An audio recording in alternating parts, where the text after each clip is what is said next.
Students on my YouTube channel alpha mathematics. जैसा कि आप सभी को पता है कि हम लोग एडजॉइंट चैप्टर पढ़ रहे हैं।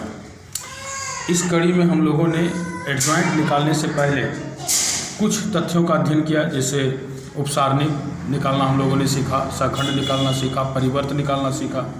इन सभी चीज़ों को सीखने के बाद हम लोगों ने 2x2 कोटि के आव्यूह का सहखंडज निकालना सीख लिया था।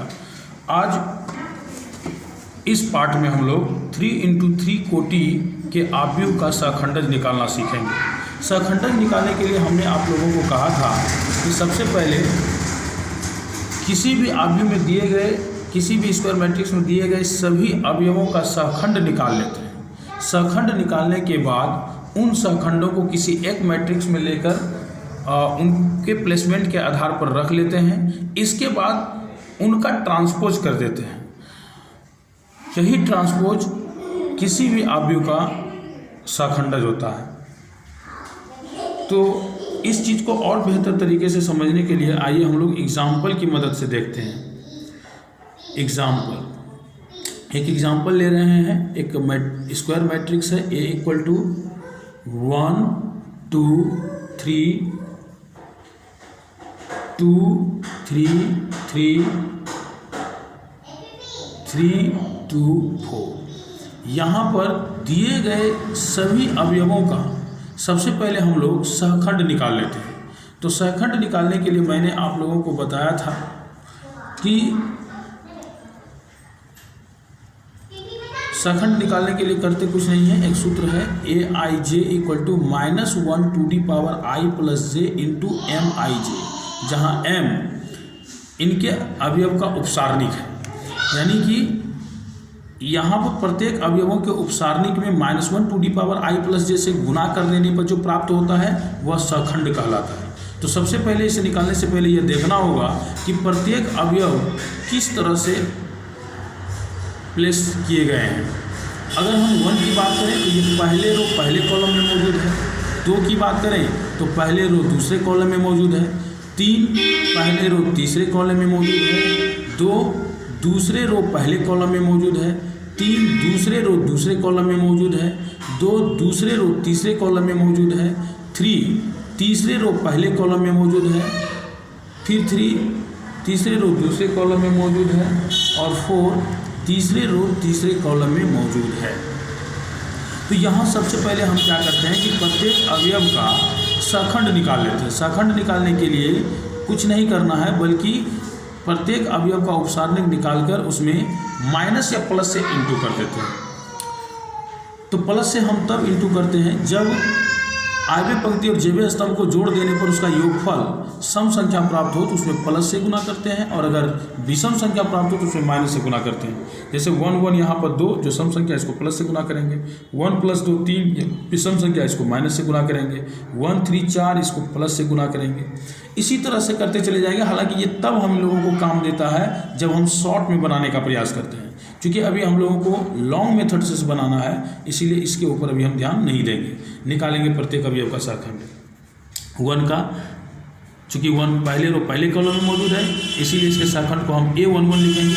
जैसा कि आप सभी को पहले बता दिए हैं कि सहखंड को हम बड़ी ए से सूचित करते हैं, वहीं एलिमेंट को छोटी ए से प्रदर्शित करते हैं। तो A11 लिखेंगे। यहाँ पर A11 = हो जाएगा, सूत्र कहता है -1 to the power i + j, अर्थात -1 to the power यहाँ i के जगह पर 1 और j के जगह पर 1 है, तो 1 + 1 लिख लेंगे और इस एक का उपसारणिक निकाल लेंगे।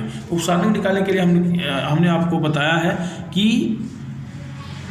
चूंकि एक पहले रो और पहले कॉलम में मौजूद है, इसलिए इनके एलिमेंट्स को हम लॉक कर देते हैं। लॉक करने के बाद हमारे पास क्या प्राप्त हो रहा है? 3 2 1 4 3 2 1 4 3 2 3 4 सॉरी 1 4 हमने आप लोगों को कहा, लेकिन 3 4 आ रहा है। तो -1 to the power हो जाएगा 2 इंटू इधर हो जाएगा 12 - 6। अब चूंकि -1 पर यहाँ सम संख्या, मैंने आप लोगों को बताया था अगर -1 पर सम संख्या आ रहा हो तो इसका जो रिजल्ट है वो प्लस में बाहर निकलता है, प्लस में। और अगर विषम संख्या हो तो जो इसका रिजल्ट है वह हमें माइनस में प्राप्त होता है। तो यहाँ हो जाएगा +1 × 12 में 6 हो गया 6, अर्थात 6 निकल जाएगा। उसी प्रकार से अगर हम 2 का सहखंड निकालें तो 2 पहले रो और दूसरे कॉलम में मौजूद है, इसीलिए इसके सहखंड को a12 से प्रदर्शित करेंगे और इसको -1 टू डी पावर लिखेंगे 1 + 2।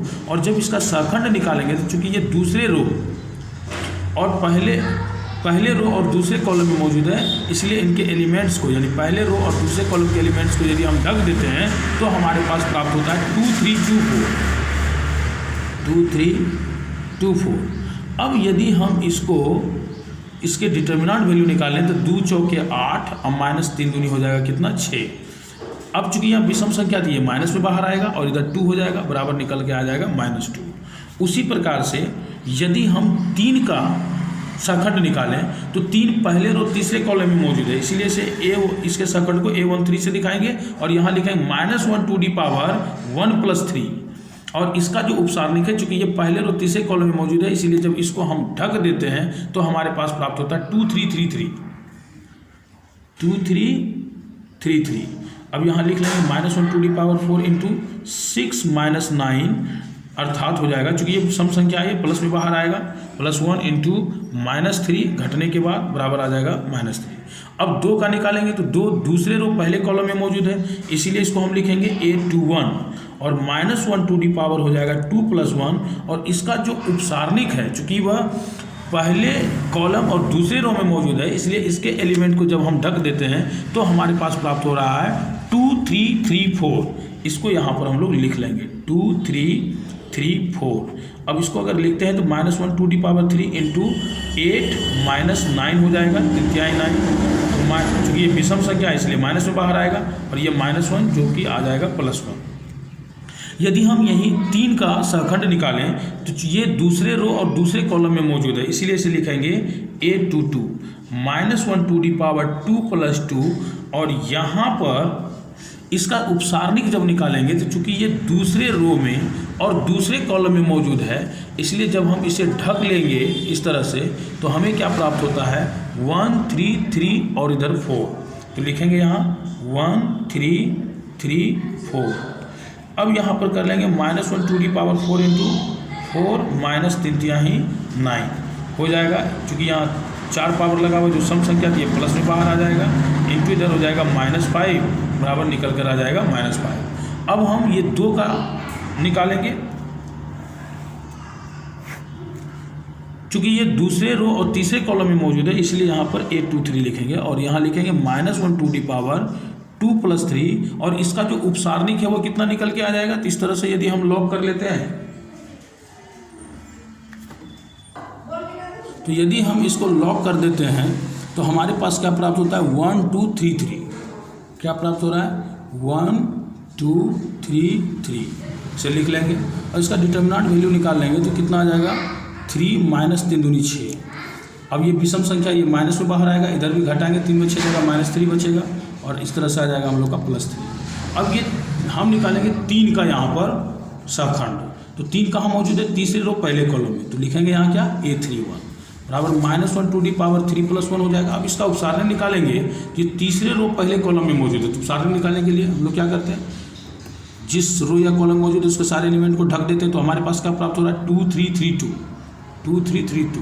तो इसको यहाँ पर हम लोग लिख लेंगे 2 3 3 2 लिख लेंगे। -1 टू दी पावर 4 इंटू हो जाएगा इधर 4 -9 बराबर निकल जाएगा +1 इंटू -5 बराबर हो जाएगा -5।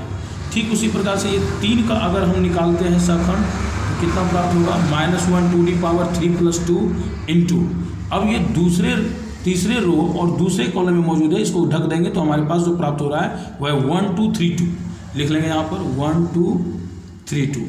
और इसका जब डिटर्मिनेंट वैल्यू निकाल लेंगे तो आ जाएगा 2 - 6 बराबर कितना हो जाएगा -1, चूँकि यह विषम संख्या तो -1 निकलेगा और इधर -4 बराबर हो जाएगा +4।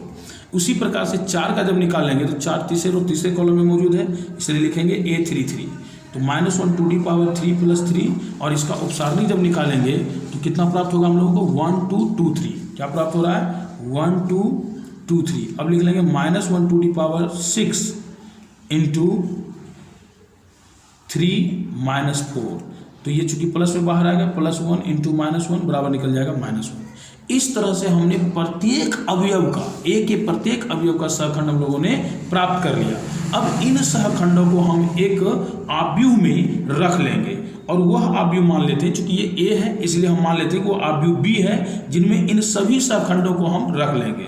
तो इनके प्लेस के आधार पर रखेंगे। पहले कौन आ जाएगा, A11, फिर कौन आएगा A12, फिर कौन आएगा A13, उसी प्रकार से A21, A22, A23, A31, A32, A33।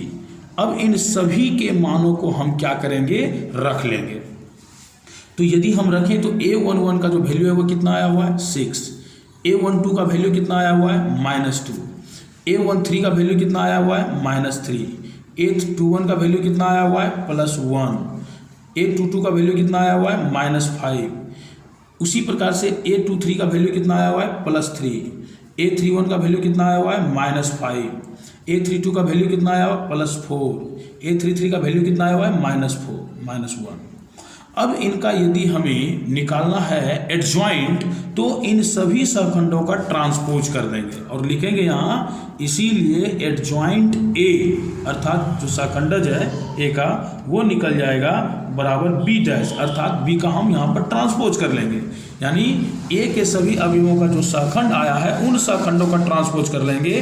Transpose करने पर जो प्राप्त होगा वही मेरा ए का सहखंडज होगा, जिसे हम लोग इंडिकेट एडजॉइंट ए से करते हैं। तो यहाँ पर ट्रांसपोज में क्या करते हैं, पहले रो को संगत कॉलम में बदल देते हैं। तो पहले रो को पहले कॉलम में एक्सचेंज कर लेंगे तो 6 - 2 - 3 हो जाएगा। उसी प्रकार से +1 - 5 +3 है, ये दूसरे कॉलम में आ जाएगा, +1 - 5 +3। और उसी प्रकार से ये तीसरे रो में है, इसको तीसरे कॉलम में लिख लेंगे, +4 +5 +4 -1। और ये जो प्राप्त होगा आव्यूह, यही मेरा निकल कर आ जाएगा एडजॉइंट ए अर्थात ए का सहखंडज। यदि हम इसे शॉर्ट में बनाना चाहें तो हम आसानी से बना सकते हैं। करना कुछ नहीं है, इन उपसारणिकों को अपने मन में निकाल लेना है और मन में निकालकर उसको अगर पहले रो पहले पंक्ति में मौजूद है तो प्लस से गुना करना है, पहले रो दूसरे पंक्ति में माइनस से गुना कर देना है, पहले रो तीसरे पंक्ति में प्लस से गुना कर देना है, दूसरे रो पहले पंक्ति में है तो माइनस से गुना कर देना है, दूसरे रो दूसरे पंक्ति में है तो प्लस से गुना कर देना है, दूसरे रो तीसरे पंक्ति में है तो इसको माइनस से गुना करना है, तीसरे रो पहले पंक्ति में तो प्लस से गुना करना है, तीसरे रो दूसरे पंक्ति में तो माइनस से गुना कर देना है, तीसरे रो तीसरे पंक्ति में तो इसको भी प्लस से गुना कर देना है। इस तरह से हम चाहें तो शॉर्ट में इसको बना सकते हैं। जैसे यहाँ पर ध्यान दीजिए, ए बराबर यहाँ पर दिया हुआ है 1 2 3 2 3 3 3 2 4। यहाँ पर हमें क्या करना है, एडजॉइंट ए निकालना है। तो डायरेक्टली निकाल सकते हैं, बस इसमें क्या करना है कि रो के जो अवयव हैं, रो 1 के जो अवयव हैं उनका सहखंड निकालना है। परंतु सहखंड निकालने के बाद उसे रो 1 में ना लिखकर कॉलम 1 में रख देना है, क्योंकि हमको ट्रांसपोज भी करना है। इसीलिए इस रो 1 के अवयवों को कॉलम 1 में रखना है, रो 2 के सहखंडों को कॉलम 2 में रखना है और रो 3 के सहखंडों को कॉलम 3 में रखना है। इस तरह से हम आसानी से बहुत ही शॉर्ट में निकाल सकते हैं। तो चलिए इसे निकाल के देख लेते हैं। जैसे 1 का हमको पहले क्या निकालना है, उपसारणिक। तो 1 का उपसारणिक निकाल लेंगे तो 1 पहले रो पहले कॉलम में मौजूद है, तो इसको इस तरह से यदि आप ढक लेंगे तो आपके पास जो बच जाएगा वो क्या बचेगा, 3 2 3 4 बचेगा। अब यहाँ पर इसका डिटर्मिनेंट वैल्यू आपको निकालना है, तो आप क्या करेंगे, 3 को 4 से और 3 को 2 से गुना कर घटा देंगे। तो 3 चौके 12 और -6 तो बचेगा 6, और इसको प्लस से गुना कर देंगे तब सहखंड प्राप्त होगा। तो यहाँ पर हो जाएगा कितना, +6। वहीं 2 का यदि निकालेंगे तो 2 क्या है, पहले रो दूसरे कॉलम में मौजूद है, तो इनके अवयवों को यदि हम ढक देते हैं तो हमारे पास 2 3 2 4 प्राप्त हो जाएगा। 2 को 4 से गुना कर देंगे, 3 को 2 से और घटा देंगे, तो 2 चौके 8 -3 दूनी 6 और घटाएंगे तो कितना प्राप्त हो जाएगा, 2। लेकिन इसको गुना किससे कर देंगे, माइनस से, तो हो जाएगा कितना, -2। और उसको लिखेंगे कहाँ, तो कॉलम 1 में, ताकि ट्रांसपोज होता चला जाएगा। फिर 3 चूंकि तीसरे रो पहले रो और तीसरे कॉलम में मौजूद है, इनको अगर ढक दें तो इनका उपसारणिक कितना प्राप्त हो जाएगा। तो यहाँ पर 2 को 3 से गुना करेंगे, 3 को 3 से तो 3 दूनी 6 और -9, तो -3 आता है, जिसको गुना करेंगे प्लस से तो हो जाएगा -3। लेकिन उसको लिखेंगे कहाँ, तो कॉलम 1 में। उसी प्रकार से दूसरे रो के सारे सहखंडों को लिखेंगे दूसरे कॉलम में, ताकि ट्रांसपोज भी होता चला जाएगा। अब यहाँ 2 का उपसारणिक पहले हमको निकालना होगा, तो इसको अगर इस तरह से ढक देते हैं तो हमारे पास क्या प्राप्त हो जाता है, 2 3 3 4। अब यहाँ पर 2 को गुना करेंगे हम किसके साथ, 4 के साथ, तो 2 चौके 8 और -9, तो 8 - 9 -1 प्राप्त होगा, और इसमें माइनस से गुना हो जाएगा तो हो जाएगा कितना, +1। इसी प्रकार से जब 3 का निकालेंगे तो 3 दूसरे रो दूसरे कॉलम में मौजूद है, इसको इस तरह से ढक देंगे, तो 1 का गुना 4 के साथ, 3 का गुना 3 के साथ, तो 4 और -9 बराबर हो जाएगा कितना, -5, और इसको गुना कर देंगे प्लस से, तो हो जाएगा कितना, -5।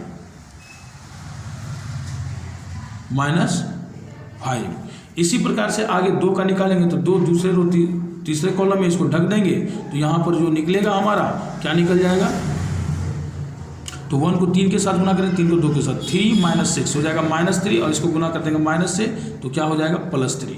अब यहाँ तीसरे रो पहले कॉलम में मौजूद है, तो इसका उपसारण यदि निकाल लेंगे तो कितना निकलेगा, 2 दूनी 4 -9, कितना प्राप्त हो जाएगा, -5, और उसको गुना कर देंगे प्लस से, हो जाएगा कितना, -5, उसको लिख लेंगे कॉलम 3 में। अब उसी प्रकार से 3 का जब निकालेंगे तो 3 तीसरे रो दूसरे कॉलम में मौजूद है, इसको ढक देंगे, तो क्या हो जाएगा, 1 × 2 और 2 × 3, तो 2 - 6 बराबर हो जाएगा -4, और इसको मल्टीप्लाई किससे करेंगे, माइनस से, तो क्या हो जाएगा, +4। उसी प्रकार से यदि 4 का निकालेंगे तो 4 तीसरे रो तीसरे कॉलम में मौजूद है, इस तरह से ढकेंगे, तो 1 को 3 के साथ, 2 को 2 के साथ गुना करना, 3 - 4 बराबर -1 होगा, और इसको माइनस से प्लस से गुना कर देंगे, तो क्या हो जाएगा, -1। इस तरीके से हम काफ़ी शॉर्ट में एडजॉइंट निकाल सकते हैं, ज़्यादा कुछ करने की आवश्यकता नहीं है। यदि आप लोग इसको सीख गए हैं तो एक्सरसाइज 7.1 में आपका 2 नंबर दिया गया है, सखंडज निकालें, इसमें सभी 3 × 3 कोटि के सखंडज निकालने के लिए दिए गए हैं, तो आप इसका अभ्यास कर लेंगे, ताकि जब हम आव्यूह का प्रतिलोम पढ़ाएं तो आपको एडजॉइंट निकालने के लिए हमें सिखाना न पड़े। अगले पार्ट में हम लोग प्रतिलोम निकालने के लिए सीख लेंगे। धन्यवाद।